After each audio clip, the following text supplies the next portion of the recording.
Pahalgam pause flag operation पर तफसीली documentary जारी कर दी गई है। डॉक्यूमेंट्री में पहलगाम पॉज फ्लैग के असल मुहर्रकात, जमीनी हकायक और भारत की तरफ से बनाया गया झूठा बयानिया उजागर किया गया है। डॉक्यूमेंट्री में भारत के पाकिस्तान में दहशतगर्दी करवाने के नाकाबिले तरदीद सबूत भी पेश कर दिए गए हैं।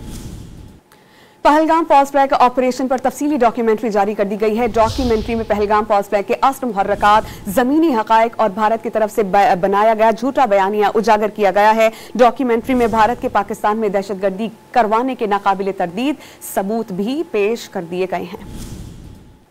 पहलगाम पॉज फ्लैग ऑपरेशन पर तफसीली डॉक्यूमेंट्री जारी कर दी गई है। डॉक्यूमेंट्री में पहलगाम पॉज फ्लैग के असल मुहर्रकात, जमीनी हकायक और भारत की तरफ से बनाया गया झूठा बयानिया उजागर किया गया है। डॉक्यूमेंट्री में भारत के पाकिस्तान में दहशतगर्दी करवाने के नाकाबिले तरदीद सबूत भी पेश कर दिए गए हैं।